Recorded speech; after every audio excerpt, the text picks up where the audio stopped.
안녕하십니까. 오늘 시간은 저번 시간에 이어서 전자상거래 1급에 대해서 특히 이론에 대해서 저희가 학습을 좀 해보도록 하겠습니다. 저번 시간에 저희가 이제 설명드린 거는 전자상거래 운용사하고 이제 관리사 2급에 대해서 설명을 드렸죠. 그러니까 관리사 2급의 내용이 좀 많은데 저희가 이제 같이 이렇게 하다 보니까 좀 이제 설명을 많이 드리지 못했는데 1급하고 유사합니다. 그러니까 1급의 일부분이겠죠. 그러니까 1급에서 어느 정도 부분을 좀 더 띄어내서 2급이 나온 형태가 되는 거니까 실제 시험 공부를 하실 때도 뭐 1급 이 내용을 보시면 1급에서의 내용 이게 100이라면 뭐 한 2급 정도는 70% 정도가 되겠죠. 그 정도의 내용의 유형들이 이렇게 나온다라고 이렇게 해서 보시면 됩니다.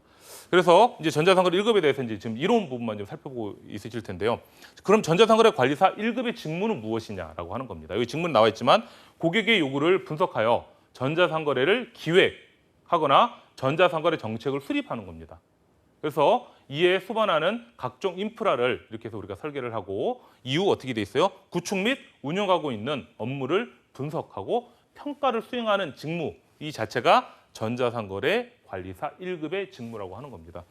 이 전자상거래 관리사에 대한 것도 기본이 똑같아요. 2급하고 순서는 똑같습니다. 여기 나와 있는 것처럼 전자상거래 기본적으로 기획이라고 돼 있죠. 가로쳐놓고 뭐라고 돼 있어요? 인터넷 마케팅이라고 돼 있습니다. 아마 글씨가 좀 이렇게 좀 작게 나올 건데 왜냐하면 이게 워낙 크거든요. 그러면 제가 이걸 일일이 만약에 맞춰서 해드리면 상당히 적을 겁니다. 그러다 보니까 제가 좀 이렇게 작은 글씨를 넣어놨는데 보시면 여기도 20문제고요. 여기는 각 과목이 5과목이 있잖아요. 전자상거래 관리사 1급 같은 경우도 2급도 5과목이지만 2급은 근데 80문항이죠.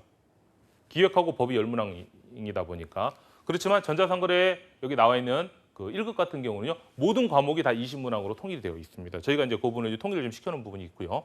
기본적으로 뭐 고객관계 관련된 CRM 또는 어떻게 돼 있어? 세분화 있죠. STP라고 하는 자체, 그 내용들. 마케팅 기법은 또 들어가 있어요. 그러니까 마케팅 기법에 왜 데이터 마이닝이 들어가느냐라고 하는 건데요. 아시겠지만 데이터 마이닝의 연관 분석이라든지 뭐 디시전 트리 의사결정 나무라든지 또는 인공신경망이라든지 또는 군집 분석이라든지 이런 다양한 데이터 마이닝 기법들이 있습니다. 이외에도 더 있겠죠.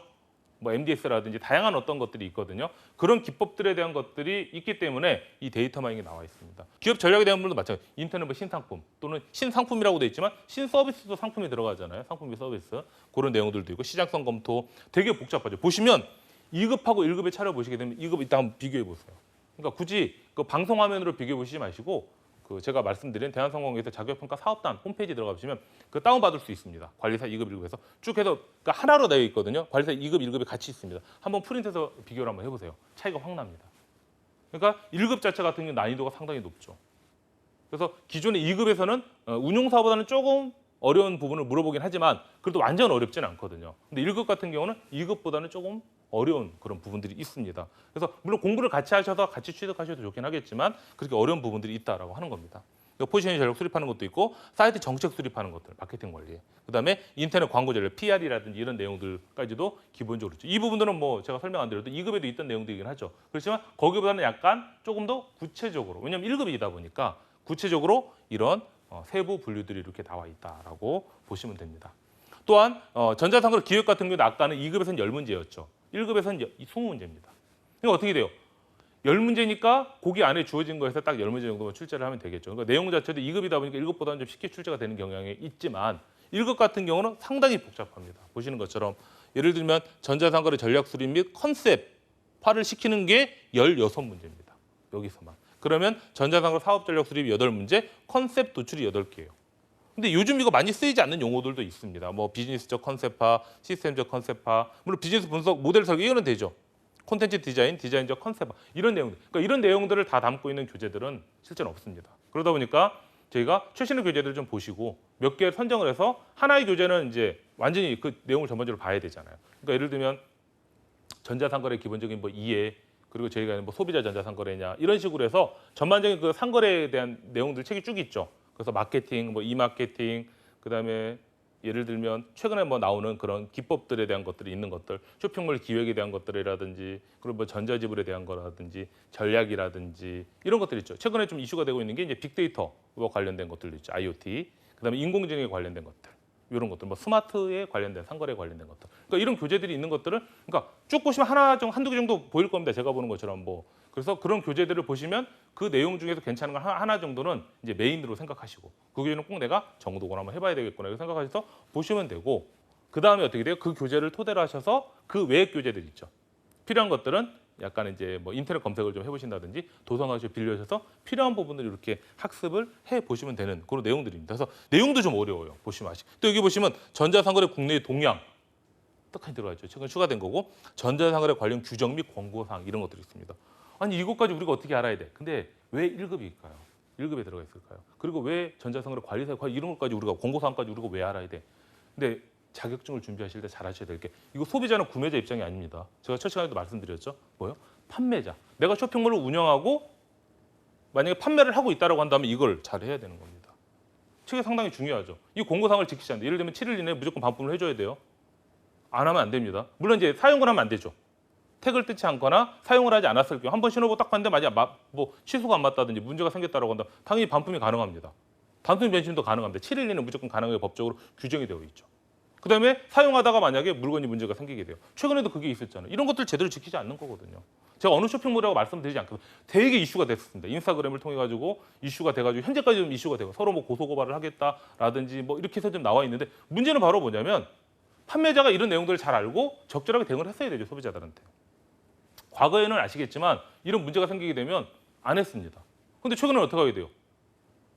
인터넷이라는 매체가 상당히 많아요. 인스타그램도 있고 저도 인스타그램 상당히 많이 하거든요. 인스타그램이 있죠. 근데 블로그도 있죠. 트위터도 있죠. 방송도 있죠. 예전하고는 다르게 전파 속도가 상당히 빨라버립니다. 우리가 잘못하면. 잘못 안 한 게 아니에요. 우리가 잘못 없다. 우리는 저 업체에서 만들어서 우리는 판매만 해줬다. 어차피 본인의 쇼핑몰의 이름을 보고 소비자들이 구매한 것이죠. 그러니까 이런 권고사항을 제대로 규정이나 파악을 안 했던 겁니다.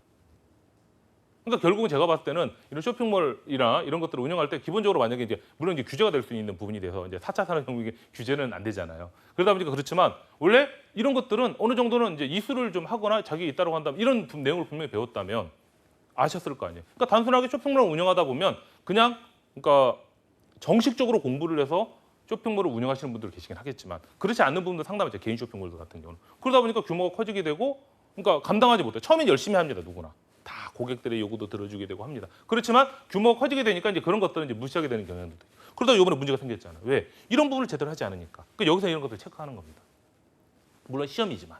그래서 니들이 이런 뭐 규정이나 관련 규정이나 최근에 공고사항이 있다고 한다면 이런 것들을 잘 시정사항이나 이런 것도 있다고 한다면 잘 캐치를 해내가지고 반영을 하라고 하는 그런 부분이 되는 겁니다. 그래서 기획에서 이런 부분까지 최근에 좀 들어가서 체크를 하고 있는 부분이 있고요. 그다음에 전자상거래 운영 및 관리도 마찬가지입니다. 이런 것들도. 그래서 프로세스 설계라는 컨셉, 결제 여기만 나온 문제예요. 엄청 많죠. 생각해 보세요. 범위는 세세분이 3개밖에 없습니다. 뭐 구매 하나, 판매 하나, 컨셉, 스토리보드. 그다음에 결제 방법 있습니다. 프로세스 5개밖에 없어요. 쪼갠다고 하더라도 그 중에서 9개입니다. 그러면 예를 들면 스토리보드 설계나 이런 쪽에서 뭐 2-3 문제가 나올 수도 있겠죠. 그러니까 여기 나와 있는 것처럼 여러분들이 잘 알고 계셔야 되는 그런 부분들도 있고요. 사이트 설계 같은 경우도 4개밖에 없어요. 그렇지만 내비게이션 이런 것들 안에서도 또 내죠. 그러니까 그럼 2개씩 내냐? 그렇지는 않을 겁니다. 저희가 보통 시험 문제를 이제 구조를 해보면 뭐 정보 구조에서 3문제 나올 수 있고 내비게이션에서 3문제 나올 수도 있고 나머지에서 1문제 나올 수도 있는 겁니다. 그때에 따라서 왜냐하면 기존에 어떻게 나왔는지를 보고 그다음에 거기에 한쪽에 치우치지 않게 원래는 둘 나오면 가장 좋긴 하겠지만 그게 가장 이상적이긴 하지만 뭐 둘 나오는 경우도 있긴 하겠지만 뭐 2개, 3개, 뭐 하나 2개 뭐 이런 식으로 나오는 경우도 있습니다. 그런 내용들을 보시면 되고 전자상으로 프로젝트 관리라고 해서 최근에 보면 많이 얘기가 되고 있죠. 시간 관리 이거는 2017년 전에는 상당히 많았는데 뺐습니다. 최근에 2018년 들어오면서 그러니까 시간 및 비용 관리, 위험 및 조달 관리면서 총 4가지만 파트만 들어가 있겠죠. 그래서 이런 문제들의 내용들이 좀 나와 있고요. 그다음에 전자상거래 시스템 운영 및 관리는 상당히 적습니다. 되게 단촐하죠. 다른 거에 비해서는. 이거 보시는 것처럼. 그래서 어떻게 돼요? 12개랑 8개로 크게 이렇게 구분이 되어 있습니다. 12개도 4개 중에 12개예요. 3개씩 최소한 4개. 인터넷 네트워크에 대한 기본적인 개념, 뭐 WWW, 또 IPv4, IPv6 이런 것들에 대한 것들, 네트워크 구성 관리, 네트워크 산업, 네트워크 분석 및 평가라고 하는 이런 부분들에 대한 것들도 좀 나와 있고요. 그다음에 결제 인프라도 있겠죠. 보안 이런 거 상당히 중요하죠. 감사 정책. 이게 이제 8개입니다. 상당히 많죠, 얘도. 최근에 추가된 게 전자결제 유형에 대한 이해들도 있습니다. 전자결제가 최근에 보면 저희가 뭐 전자지갑이다. 또는 전자화폐다. 이게 최근에 블록체인 기반으로도 많이 가고 있잖아요. 그러다 보니까 이런 암호화폐라든지 이런 것들 물론 이게 정식적으로 이제 오픈된 부분들이 아니겠지만 이런 형태로 가고 있죠. 예전에 저희가 송금을 하거나 카드사를 통하게 됐지만 최근에 또 뭐 카카오페이가 되었던 물론 이것도 이제 하나의 어떤 그런 그 모바일 지급 결제 유형으로 들어가긴 하겠지만 다양한 유형의 것들이 등장을 하게 됩니다. 그러면 그런 것들에 대한 것들도 알고 만약에 이제 이런 쇼핑몰들 이런 것들이 적용이 된다고 한다면 당연히 이런 부분까지도 알아야 되는 그 내용들이 있습니다. 그 다음에 요거는 2급하고 똑같습니다. 그래서 법 같은 경우는 아까랑 똑같이 소비자기본법, 전자서명, 전자금융, 위치정보, 지식재산, 정보통신. 물론 기존에는 4가지의 법률에서만 시험 문제를 냈었습니다. 그렇지만 최근에는 이 6가지가 추가돼서 10개죠. 그럼 최소한 몇 문제가 나올까요? 각각의 예 같은 경우는 2문제씩으로 나오게 될 부분들입니다. 그런데 아시겠지만 법이 항상 어려운 것 같습니다. 그래서 이제 법을 실제 출제하거나 하신 분들한테 제가 이제 여쭤보니까 법 같은 경우는 너무 어렵게 세부적으로 들어가게 되면 물론 이제 그러니까 법을 전문적으로 법만 전공하시는 분들이 시험 문제 내는 경우는 상당히 어렵더라고요. 그렇지만 예를 들면 법도 좀 전공을 하시면서 예를 들면 전자상거래 같이 전공하셨던 분들이 시험 문제 내는 경우나 이게 어느 분이 이제 출제원인지 모르지만 그분이 출제를 내는 거에 따라서 그 문제 유형들이나 그 난이도가 상당히 많이 바뀝니다. 근데 제가 보니까 최근의 트렌드는 좀 쉬운 것 같아요. 아까 제가 설명드린 것처럼 어떤 용어에 대한 어떤 개념, 그다음에 뭐 자격 조건, 뭐 이런 것들 있잖아요. 그런 것들 위주로 시험 문제를 좀 많이 내는 것 같습니다. 그리고 예를 들면 어떤 거의 형태로 해서 뭐 가로 채워넣기로 시험 문제를 낸다든지 하는 그런 유형들로 좀 많이 가고 있습니다. 그래서 제가 항상 설명드리는 것처럼 이런 것들에 대한 어떤 기본적인 그런 내용을 가지고 해서 이렇게 해서 학습을 해보시는 게 상당히 좋겠죠. 근데 딱 보시다시피 한수만 나오실 수 있습니다. 왜? 2급은 10개인데 1급은 20개야? 여긴 과락이 8개겠죠. 예를 들면 20문제니까 곱하기 0.4 하면은 그러니까 8개 미만으로 틀리게 되면 8개까지는 괜찮습니다. 7개가 틀리게 되면 다른 데서 아무리 성적이 좋더라도 여기서 하게 되면 떨어지게 되는 그런 부분이 되는 겁니다. 그러니까 제가 보니까 최근에는 그래도 합격을 하시는 분들이 조금 있는 것 같은데 이 이론에서 예전에 되게 어려웠었거든요. 그러니까 최근에 이제 트렌드는 좀 약간 쉽게 출제를 하고 있는 그런 부분들이다 보니까 특히나 이 1급에 대한 이 자격증을 공부하실 때 물론 다른 부분도 상당히 좀 물론 인터넷 마케팅 기획 같은 경우는 그래도 어느 정도 그래도 좀 공부를 하시게 되면 쉽게 좀 접근하실 수 있는 그런 부분들이 있습니다. 그렇지만 그것이 아닌 부분들이 있다면 상당히 어려운 부분들이 있겠죠. 제가 이렇게 구체적으로 설명드리냐면 1급이 어떻게 난이도도 상당히 높고 합격률도 상당히 낮습니다. 그만큼 어렵기 때문이겠죠. 물론 그러니까 합격률 자체가 낮다라고 하는 부분은 시험 문제가 어려운 부분들도 있고 뭐 그러니까 어렵다 보니까 또는 이 자격 조건이 있어요. 1급 같은 경우는. 그러니까 2급하고 틀립니다. 2급은 누구나 시험 볼 수 있어요. 그렇지만 1급은 자격 조건이 있다 보니까 2급을 취득하거나 해서 실제 전자상거래 실무 경력이 있어야 돼요. 그 조건이 나와 있습니다. 홈페이지에 가면은. 그 조건을 충족해야만 볼 수 있기 때문에 셀렉트도 있겠죠. 그러니까 시험 응시할 수 있는 자격 조건을 가진 사람들이 적고 그 중에서도 이제 이쪽까지도 다 봐야 되는 거니까. 예를 들어 법 전문가인데 법도 알아야 되겠죠. 근데 물론 중요하긴 합니다. 왜냐하면 최근에 이슈가 된 것이 소비자에 대한 기본법 이런 것들이 있죠. 소비자 권리나 이런 것들을 해줘야 되는데 그걸 제대로 해주지 못하니까 문제가 되죠. 엄청 커져. 아마 제가 굳이 설명드리지 않아도 막 인스타그램으로 해서 이렇게 아니면 쇼핑몰 운영했던 친구들 보면 나와 있습니다. 그 문제가 되게 상당히 많거든요. 최근에 가장 이슈가 됐어요. 핫한 이슈가 됐던 겁니다. 그런 것들은 결국 어떻게 돼요? 이런 것들을 제대로 몰랐던 부분들이 되겠죠. 그다음에 이 소비자에 관한 법률도 있죠. 소비자 기본법도 있지만 전자상거래 등에서 소비자 보호에 관한 법률도 있죠. 그러니까 나머지 것들은 이 2가지가 가장 큰 문제가 됐던 겁니다. 물론 이제 요즘에 그 이제 개인정보 보호라든지 이런 것들을 상당히 강화되면서 개인정보 보호에 대한 것들도 필요하다 보니까 이런 부분도 잘 알고 계셔야 되는 그런 부분들도 있다고 하는 겁니다. 그러니까 CRM의 개념은 제가 이제 하나 가져온 것들이 있는데요. 이거는 이제 다른 책에 있는 내용들입니다. 물론 이제 저도 이제 저자로 들어간 책이긴 한데 보시게 되면 기본적으로 CRM이라고 하는 자체에 개념을 이렇게 크게 잡았어요. 그러니까 기존에 다른 책에 보시면 CRM 개념은 한 4가지 정도만 있는 책도 있고요. 뭐 3가지 정도만 있는 책들도 있습니다. 그렇지만 최근에 이게 CRM 개념을 상당히 많이 잡았어요. 뭐 평생 고객의 가치를 극대화한다라든지 고객 획득을 유지한다라든지 제한 목록이라든지 뭐 고객과의 차별화를 통한 뭐 1:1 마케팅을 하겠다라든지 뭐 고객 주문 절차, 정보 분석, 제휴 프로그램이라든지 다양한 것들을 통해서 결국은 마케팅 행위를 통합하는 이런 구조를 가고 있다라고 이렇게 얘기한 겁니다. 근데 여기 보시는 것처럼 이렇게 이 CRM이라는 자체는 우리가 작게 봤지만 최근에 이렇게 개념 자체를 이렇게 어떻게 돼요? 폭넓게 보는 개념들도 있습니다. 그럼 다음 중 예를 들면 CRM의 뭐 개념 또는 CRM의 어떤 프로세스 안에서의 어떤 뭐로 올바르지 않는 것 이런 식으로도 시험 문제를 낼 수가 있겠죠. 많이 낸다라고 한다면 그래도 그런 구조를 이렇게 보셔주시면 될 것 같고요. 그다음에 이 데이터 마이닝은 또 다른 겁니다. 왜냐하면 아까 데이터 마이닝이 거의 전자상거래 데이터 마이닝도 한 과목이에요. 배우는 것도. 저도 실제 이제 그 데이터 마이닝을 강의를 하고 있고 여기는 이제 빅데이터 분석 기획이라고 하는 쪽에 이제 데이터 마이닝, 빅데이터 분석에서 데이터 마이닝이 차지하는 게 상당히 많잖아요. 그러다 보니까 데이터 마이닝을 좀 얘기를 많이 하고 있는데 데이터 마이닝이라는 과목 자체가 한 과목입니다. 워낙 자체가.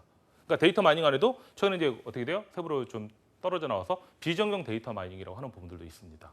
그러다 보니까 특히나 이제 기획 쪽에 또는 인터넷 마케팅 쪽에서 기획이 인터넷 마케팅이죠. 그것도 데이터 마이닝이 나오면 실제 최소한 2-3문제 나오는 것 같아요. 그럼 이런 기본적인 내용들도 좀 알고 있는 것이 좋을 것 같습니다. 그래서 이런 내용들이 있으면 교재가 되었던 이런 간단하게 그러니까 정리가 되어 그 부분이 있으면 필요한 것만 가져오시면 되겠죠. 그래서 보시면 뭐 입력 변수가 연속형이냐 변속형, 저기 범주형이냐에 따라서 목표 변수가 연속이냐 범주냐 없느냐에 따라서 어떤 내용입니까? 크로스를 할 수 있겠죠. 다음 중 입력 변수가 연속형이면서 목표 변수가 범주형인 기법은 무엇인가 이렇게 나와 있습니다. 시험 문제를 그렇게 물어볼 수도 있는 거예요. 이거는 이제 뭐 꼭 굳이 저희 뭐 전자상거래 관리사뿐만이 아니라 여기에 관련된 빅데이터와 관련된 이런 자격증에서도 이런 시험 문제의 유형들을 물어볼 수가 있습니다. 그렇기 때문에 이거는 뭐 한번 해보시면 여기에 관련된 자격증들에서는 누구나 유용하게 활용할 수 있는 거 하나의 어떤 그 장이 되겠죠. 그럼 예를 들면 로지스틱 회계라든지 신경망, 판별, K 최근접 이웃 요 자체가 있겠죠. 사지선다니까 이거 왜 연관성 규칙을 집어넣어요? 그럼 정답이 아니겠죠. 그래서 요로 올바른 것 또는 올바르지 않는 것 어차피 사지선다입니다. 그래서 이런 내용들을 좀 알고 계시는 게 좋죠. 왜냐하면 실제 이 데이터 마이닝 기법이 상당히 많이 있고 많이 활용되는 부분들이기 때문에 요 정도 알고 그다음에 이거의 주성분 분석, 군집, 연관, 신경, 디시전트, 의사결정 나무, 뭐 신경광 분석, 이게 다양한 것들이 있죠. K근접 이웃이라든지 이런 기법들이 있다고 한다면 이런 기법들이 과연 어떤 것을 가지고 있는지 있죠. 그러니까 개념, 특징, 활용 분야 요 정도까지는 알고 계시면 나중에 굳이 데이터 마이닝은 따로 공부하지 않으셔도 1급이 되었든 2급이 되었든 간에 쉽게 시험을 대비를 하실 수가 있는 그런 내용들이라고 그렇게 해서 보시면 됩니다. 그다음 요거 하나 가지고도 볼 수 있어요. 저는 만약에 제가 시험 문제를 낸다고 한다면 여기에서 한 10문제 이상은 낼 수 있습니다. 저 같은 경우는. 시험 문제를 제가 많이 출제를 하고 있잖아요. 다른 쪽에서도. 출제를 하고 있다고 한다면 이게 낼 수 있습니다. 왜냐하면 그러니까 어떻게 10문제를 낼 수 있냐라고 할 수 있지만 낼 수 있습니다. 꼬아서 낸다고 한다면 엄청 많이 되겠죠. 그래서 다음에 우월한 지위를 지속하기 위한 투자를 한다. 그중에는 보면 경영 우위의 어떤 원천이 있고 우월한 지위가 있고 실적 및 성과가 있다고 하는 겁니다. 근데 보시면 어떻게 돼요? 기업 관점, 고객 관점, 기업 관점, 고객 관점 이렇게 나눠져 있잖아요. 그러니까 예를 들면 우월한 지위에서 기업 관점에 속하는 것 또는 고객 관점에 속하는 것 또는 실적 및 성과에서 기업 관점의 실적 및 성과가 무엇인지 또는 고객 관점의 실적의 성과가 무엇인지 이렇게 찾는 문제. 두 개 믹스해서 공통의 점유율도 있는 것이 무엇인지도 볼 수가 있고요. 또 경쟁의 원천도 우산 기술, 우산 자원에서 해당하는 것과 해당하지 않는 것만 짝지어진 것 이런 식으로 내게 되면 시험 문제를 무지하게 낼 수도 있거든요. 그러니까 여기 하나만 보더라도. 그래서 제가 설명드리는 것은 뭐냐면 1급을 대비하실 때는 물론 이렇게 단순하게 그런 것들을 묻는 시험이다 보니까요. 물론 구체적으로 꼭 필요한 내용들도 물어보는 경우도 있긴 하지만 예를 들면 이렇게 표나 그림 이라든지 모든 자격증이 거의 그런 것 같습니다. 왜냐하면 표나 그림이 내기 쉽죠. 상당히. 물론 하나밖에 없다. 그림만 딱 있다라고 한다면 그렇지만 프로세스 이렇게 순서가 있다라든지 하는 이런 문제가 있으면 상당히 이런 부분들을 잘 이렇게 한번 보시게 되면 한번 읽어보시면 충분히 아실 수 있을 거예요. 만약에 처음 접하신다고 한다면 상당히 어려운 부분이 있습니다. 만약에 그런데 이 방송을 들으시는 분 중에 이비즈니스라든지 또는 전자상거래 수업을 들으셨다고 한다면 좀 쉽게 접근을 좀 하실 수가 있지 않을까라고 싶습니다. 근데 이비즈니스는 아시겠지만 전자상거래보다는 좀 더 어떻게 돼요? 경영 쪽에 더 가까워져 있습니다. 그러니까 전자상거래는 보시겠지만 기술이라니까 경영 쪽에 갖고 있는 인터넷 마케팅, 기획 빼고는 없죠. 나머지 것들은 다 운영관리, 시스템 운영관리, 법 이건 전혀 다른 분야거든요.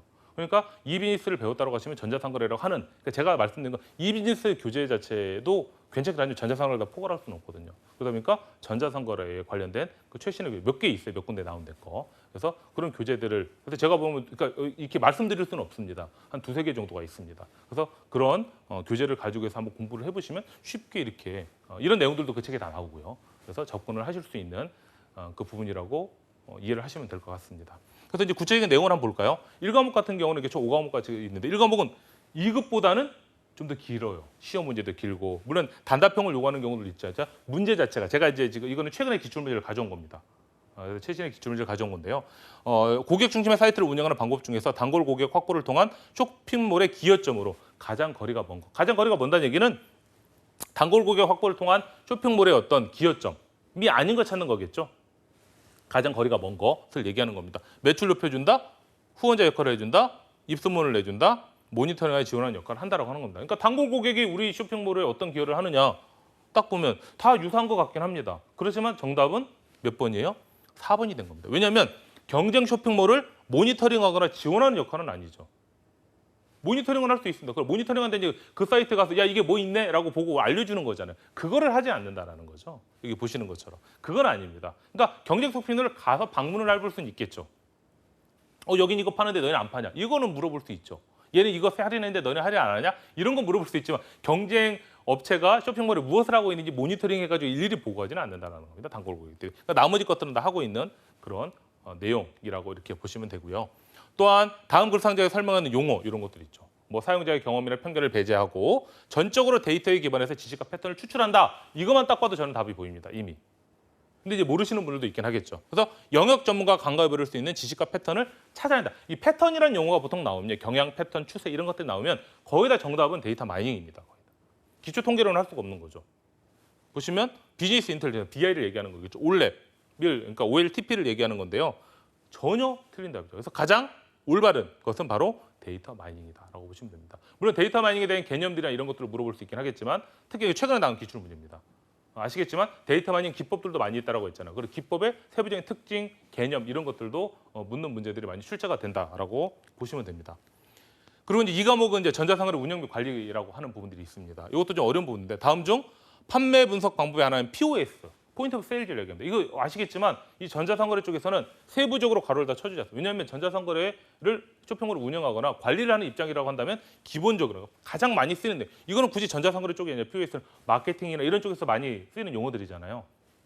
그렇기 때문에 플레임이 없습니다. 그래도 POS 하면 포인트 오브 세일즈를 얘기하는 거구나라는 것을 기본적으로 알고 계셔야 된다고 하는 겁니다. 그래서 특징으로 올바르지 않는 것이라고 돼 있어요. 올바르지 않는 것, 올바른 것 이런 내용들이 많이 있죠. 그래서 경쟁사 제품의 가격 정보를 수집할 수 있다라고부터 재고를 뭐 이용할 수 있다, 가격의 지불, 쿠폰 사용 등과 같은 정보를 수집할 수 있다, 뭐 판매 데이터를 이용해서 고객에 관한 정보를 관리하고 이를 경영에 활용할 수 있다 이렇게 얘기를 했습니다. 그래서 POS라고 하는 자체, 그러니까 뭐요? POS라고 하면 포인트 오브 세일즈 뭘까라고 생각하시는데 바코드 시스템이라고 생각하시면 돼요. 저희가 편의점 가서 물건 사면 어떻게 해요? 커피 찍잖아요, 바코드. 그게 POS의 대표적인 예라고 생각을 하시면 됩니다. 아, 그거구나라고 생각하시면 문제가 확실히 쉽게 이렇게 아실 수가 있겠죠. 그래서 올바르지 않은 것은 경쟁사 제품의 가격 정보를 어떻게 수집해요? POS로. 수집을 할 수가 없습니다. 그러니까 예를 들면 우리 매장에서 물건을 팔아요? 찍었어요. 우리 매장에 대한 정보, 이 제품이 팔리고 하는 그런 정보들만 입력이 되는 거지 경쟁사 제품은 어떻게 정보가 입력이 되겠어요? 근데 만약에 POS라는 걸 모르면 POS라는 거에 대한 개념이 없다라고 한다면 당연히 이 문제를 풀 수가 없겠죠. 그래서 이런 내용들이 시험에서 이렇게 출제가 되는 그런 부분들이 있습니다. 그다음에 이 과목의 이제 세 번째 문제를 보시면 다음 중 정보를 구조하기 위한 과정을 차례대로 나열한 것 찾으라고 합니다. 그래서 이것도 기억, 니은, 디귿으로 나와 있죠. 뭐 정보를 파악하고 내용 요소를 추출하고 디귿은 다양한 형태를 구조하고 내용 요소를 분리 및 정리를 한다라고 하는 겁니다. 이런 것은 잘 조합을 해봐야 되겠죠. 문제를 보실 때 만약에 처음 보는 문제다라고 하더라도 어떤 것이 과연 먼저를 차지할까 보시면 뭐 기억이 두 개가 있고 니은이 두 개가 있네요. 그러니까 딱 보시면 이미 이제 저희가 뭐 수능 문제 할 때도 기출문제 분석할 때 이런 얘기를 많이 하잖아요. 그것처럼 기억이 두 개 있고 니은이 두 개 있다. 그럼 마지막에 보면 리을 디귿이네요. 참 이거 어렵게 내놨죠. 그러면 기억이 과연 답이 될까 니은이 될까 어떤 것이 먼저인지 보니까 기억 니은이 있고 니은 기억이 있네요. 그러니까 둘 중에 하나는 앞부분에 있다고 하는 거죠. 정답은 기억 니은 리을 디귿입니다. 그래서 정보 파악하고 요소 추출하고 그다음에 어떻게 하게 돼요? 내용 요소 분류한 다음에 구조화시키는 그런 과정들입니다. 딱 보면 딱 떨어지죠. 그런데 만약에 이런 문제를 처음 봤을 때는 상당히 어려울 수가 있습니다. 그래서 이런 문제가 나오게 되면 전반적인 내용들, 그러니까 정보의 어떤를 구조하기 위한 것도 한번 이게 검색을 해보신다든지 또는 교재 나온다면 교재 내용을 보시게 되면 쉽게 다음에 이 문제가 나오더라도 쉽게 어떻게 보면 맞추실 수 있겠죠. 그다음에 이제 3과목은 이제 전자상거래 운영 및 관리에 대한 겁니다. 여기 보시게 되면 다음 글상자의 자료를 이용하여서 재고, 회전을 구한 값으로 과연 올바른 것 이렇게 되어 있습니다. 보시면 매출액, 매출 채권 잔액, 상품의 재고 잔액, 1년 이렇게 되어 있습니다. 그러니까 예를 들면 회전 기간을 구하는 문제가 되는 겁니다. 이 문제도 상당히 어려운 것은 아닙니다. 그래서 이거 공식이 있거든요. 그 교재에 나오면. 그래서 교재의 공식들을 보고 하는데 보통 물류라든지 또는 재고에 관련된 그런 것들이 그러니까 전자상거래 교재 안에 들어가 있습니다. 물류 파트들이. 그러면 그 내용 중에서 뭐 POQ라든지 하는 이런 내용들이 있거든요. 주문점 같은 경우. 그런 내용들의 공식을 알고 있어야만 풀 수 있는 문제들이 되어 있다라고 하는 겁니다. 저는 뭐 이미 알고 있으니까라고 하지만 정답은 바로 36.51이 되는 겁니다. 이것도 나중에 한번 찾아보시면 될 것 같고요. 그다음에 전자상거래 시스템 운영 관리에서는 나와요. 공격기 기반 구조, PKI 이걸 얘기하겠죠. 이 기반 구조의 인증서와 기본 영역과 그 설명이 가장 올바르지 않는 거. 그러니까 예를 들면 기본 공격기 기반 구조의 인증서에 대한 설명하고 거기에 대한 그 개념하고 거기에 대한 그 설명이 올바르지 않은 걸 찾는 겁니다. 뭐 일련 번호, 서명 알고리즘, 발급자, 주체 이런 등이 여기 나와 있죠. 이 토대로 볼 수 있는 그 내용들입니다. 그래서 정답은 주체는 인증서 발급 기관의 뒤에는 주체. 이게 바로 정답이 아닌 그 내용이 됩니다. 이것도 한번 나중에 뭐 한국인터넷진흥원이 들어가 보시면 다 나오게 되는 그 내용들입니다. 그다음 다음은 로컬 네트워크상의 PC들의 고정 IP 주소를 설정하는 대신 인터넷 접속마다 IP 주소 할당하는 유동 IP 방식을 적용하는 위해서 운영해야 될 서버는 무엇인가라고 하는 거죠. 뭐 DNS냐, DHCP냐, WAP냐, ARP냐 이렇게 되어 있죠. 정답은 DHCP가 되는 겁니다. 그러니까 이렇게 서버에 대한 구조들도 서버들 유형들 많이 있잖아요. 이런 내용들도 아시면 좋고요. 기획 같은 게 되게 쉬워요. 다음용 수익 모델에 대한 설명을 올바로 되게 쉬워. 이거는 수익 모델은 뭐 운용사도 제가 설명을 드렸었고 관리사 2급도 설명을 드렸잖아요. 가장 많이 나오는 내용입니다. 바로 뭘까? 수익 모델이에요. 수익이 아니라. 그러니까 수익과 수익 모델의 차이를 알아야 되겠죠. 정답은 바로 돈이나 기타 재산을 벌어들일 수 있도록 하는 경영 방식이 바로 수익 모델입니다. 나머지는 다 뭐예요? 딱 보니까 수익에 대한 설명이 된다라고 이렇게 보시면 됩니다. 기획 같은 게 마찬가지겠죠. 다음 중 웹사이트 분석을 할 때 정보 디자인을 분석 항목으로 가장 올바르지 않는 것 무엇인가라고 하는 거겠죠. 정답은 바로 뭐예요? 콘텐츠 분류의 적정한 메뉴명으로 명명했는가라고 하는 부분이 바로 정답이 되는 부분이 되는 겁니다. 그다음에 청약 철회 문구 사례와 관련이 없는 것이라고 되어 있습니다. 여기도 마찬가지로 쭉 보시게 되면 얘는 청약 철회가 아니죠. 교환 업무를 가능하다는 게 청약 철회 아닙니다. 문구 자체가 방해하는 사례가 아닙니다. 실제 청약 철회에 대한 것들을 안내해 주는 그 사례라고 보시면 되고요. 다음 중 사람을 비방할 목적으로 정보통신망을 통해서 공공의 사실을 드러낼 때 명예를 훼손했어요. 그럼 법적으로 벌칙을 주겠죠. 그거에 대한 으로 규정된 거로 올바른 거 이런 것들 헷갈릴 수 있습니다. 정답은 바로 2번인 3년 이하의 징역 또는 3천만 원 이하의 벌금이라고 보시면 될 것 같습니다. 지금 보시는 것처럼 이 1급 같은 경우도 이론 같은 경우가 좀 2급보다는 좀 더 어렵죠. 그러니까 세분화적인 내용들이 있습니다. 그래서 이런 부분들도 제가 이제 설명드리는 내용처럼 이런 내용들을 구체적으로 가지고 공부를 하시면 1급에 대한 이론도 충분히 합격을 하실 수 있을 것 같습니다. 감사합니다.